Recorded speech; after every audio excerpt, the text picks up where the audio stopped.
प्यारे बच्चों, आज मैं आपसे चर्चा करूंगा एक बहुत महत्वपूर्ण टॉपिक पर, जिसका नाम है भौतिक राशियों के प्रकार, टाइप्स ऑफ फिजिकल क्वांटिटीज। समस्त भौतिक राशियों को मोटे मोटे तौर पर हम दो भागों में बांट सकते हैं। पहला कहलाता है अदिश राशियां, स्केलर्स, और दूसरा कहलाता है सदिश राशियां, वेक्टर्स। इन दोनों राशियों के बारे में हम विस्तार से चर्चा करेंगे और हम सिद्ध करेंगे कि एक राशि x यदि अदिश है तो क्यों है, और यदि एक राशि y सदिश है तो क्यों है। पहले बात करते हैं अदिश राशियों की, स्केलर्स की। वे भौतिक राशियां जिनको व्यक्त करने के लिए केवल परिमाण की आवश्यकता होती है, दिशा की आवश्यकता नहीं है, तो ऐसी भौतिक राशियों को हम अदिश राशियां कहते हैं। यानी कि ऐसी भौतिक राशियों को हम केवल परिमाण के द्वारा ही पूर्ण रूप से व्यक्त कर सकते हैं, जैसे द्रव्यमान, समय, विद्युत धारा, आयतन, चाल, दूरी आदि आदि बहुत सारी राशियां हैं। अब हम सिद्ध करेंगे कि यदि द्रव्यमान अदिश राशि है तो क्यों है। मान लीजिए मेरे पास एक पत्थर है, उस पत्थर का द्रव्यमान 2 किलोग्राम है। उस पत्थर को अगर मैं पूरब दिशा में रखूं या पश्चिम दिशा में रखूं या उत्तर दिशा में रखूं या उसको पलट दूं, फिर भी अगर मैं उसका द्रव्यमान नापूंगा तो हमेशा 2 किलोग्राम ही आएगा। यानी कि द्रव्यमान पर उसकी दिशा का कोई प्रभाव नहीं पड़ता है, इसलिए द्रव्यमान अदिश राशि है। एक और उदाहरण लेते हैं, दूरी। दो वस्तुओं के बीच की दूरी 10 सेंटीमीटर है। अब वो दो वस्तुएं पूरब दिशा में हैं, पश्चिम दिशा में हैं, ऊपर नीचे हैं या दाएं बाएं हैं, कैसे भी हैं, उनके बीच की दूरी आपकी जो है 10 सेंटीमीटर है, तो दूरी भी आपकी अदिश राशि है। अदिश राशियों को सिर्फ हम जो है अक्षरों के माध्यम से ही व्यक्त कर सकते हैं। अदिश राशियों को हम सामान्य गणितीय नियमों से जोड़ घटा सकते हैं। यदि अदिश राशि में हमने परिवर्तन करना है तो हमें केवल परिमाण में परिवर्तन करना है, तो अदिश राशि में परिवर्तन हो जाएगा। अब बात करते हैं सदिश राशि की। वेक्टर्स क्या होते हैं? सदिश राशियां वे भौतिक राशियां होती हैं जिनको व्यक्त करने के लिए न केवल परिमाण की आवश्यकता होती है बल्कि दिशा की भी आवश्यकता होती है। यानी कि उन भौतिक राशियों को सदिश राशियां कहते हैं, वेक्टर्स कहते हैं, जिनको पूर्णतया व्यक्त करने के लिए परिमाण के साथ साथ दिशा की आवश्यकता भी होती है। यदि इन दोनों में से एक नहीं है तो हम उस भौतिक राशि को व्यक्त नहीं कर सकते हैं।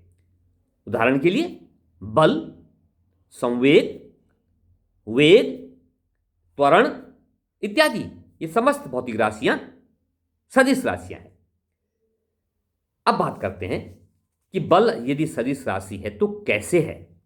मान लीजिए मेरे पास एक वस्तु है, इस वस्तु पर मैं 10 न्यूटन का बल लगा रहा हूं और आपसे कहूं कि यह वस्तु 10 न्यूटन का बल लगाने से गति कर सकती है, तो बताइए गति किस दिशा में होगी?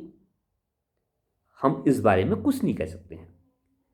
इतना तो हम कह सकते हैं कि क्योंकि बल 10 न्यूटन का लगा है और वस्तु गति करेगी, लेकिन वस्तु की गति की दिशा क्या होगी हम तब तक नहीं बता सकते हैं जब तक हमें यह पता ना हो कि बल की दिशा क्या है। यदि हम ऐसा कहते कि एक वस्तु पर पूरब दिशा में 10 न्यूटन का बल लग रहा है और वस्तु गति कर सकती है, तो बताइए वस्तु की गति की दिशा क्या होगी?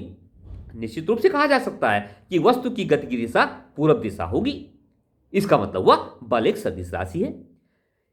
सदिश राशियों को व्यक्त करने के लिए हम एक तीर का प्रयोग करते हैं, एरो का प्रयोग करते हैं, जिसमें जो तीर होता है उसकी जो लंबाई होती है वो उसके परिमाण को व्यक्त करती है, और जो तीर का हेड होता है, एरो हेड जिसे हम कहते हैं, वह व्यक्त करती है उसकी दिशा।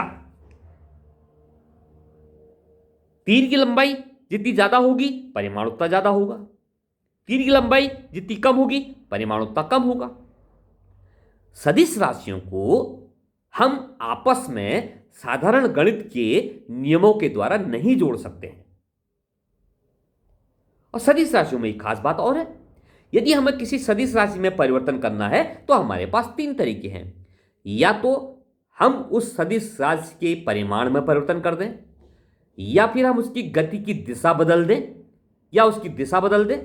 तीसरा, हम परिमाण और दिशा दोनों में परिवर्तन कर दें, तब भी हम सदिश राशि में परिवर्तन कर सकते हैं। अब बात आती है कि क्या सदिश राशियां भी दो प्रकार की होती हैं? हां, सदिश राशियां भी दो प्रकार की होती हैं।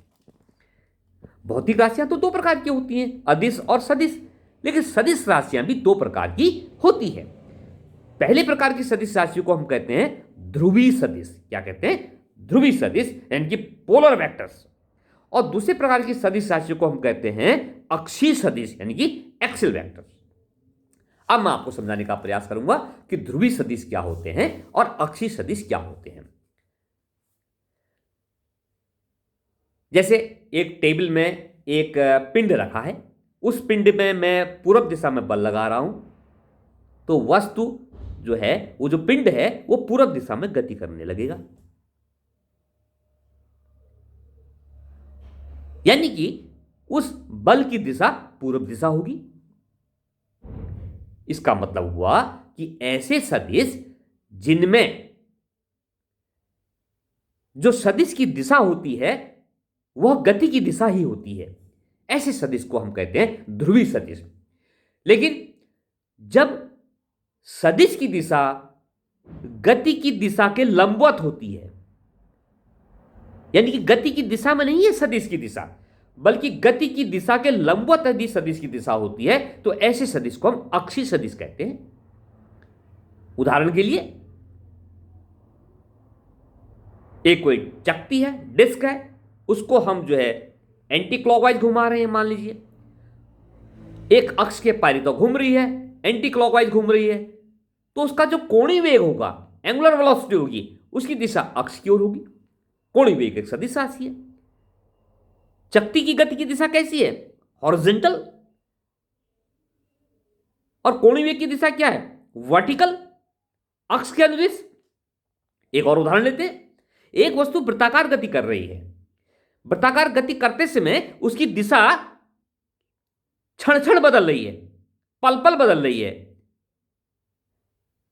अगर हम परिधि पर एक टेंजेंट खींचें, एक स्पर्श रेखा खींचे, तो वो आपकी गति की दिशा होगी। लेकिन बल की दिशा केंद्र की ओर है, जिसे हम अभिकेंद्र बल कहते हैं। तो इसका आशय यह हुआ कि अभिकेंद्र बल की दिशा गति की दिशा के लंबवत है, इसलिए बल जो है आपका इस स्थिति में अक्षीय सदिश के रूप में है। त्वरण को ले लेते हैं। वृत्ताकार गति के दौरान दो प्रकार के त्वरण हैं, एक तो रेखीय त्वरण है, एक आपका अभिकेंद्र त्वरण है। अभिकेंद्र त्वरण की दिशा गति की दिशा के लंबवत है, इस स्थिति में अभिकेंद्र त्वरण अक्षीय सदिश कहलाएगा। तो इस प्रकार से मैंने आपको बताने का प्रयास किया कि भौतिक राशियां कितने प्रकार की होती हैं, अदिश राशियां और सदिश राशियां। और फिर मैंने आपको बताने का प्रयास किया कि सदिश राशियां कितने प्रकार की होती हैं, ध्रुवीय सदिश और अक्षीय सदिश। और फिर आपने यह समझा कि ध्रुवीय सदिश क्या होते हैं और अक्षीय सदिश क्या होते हैं। Thank you.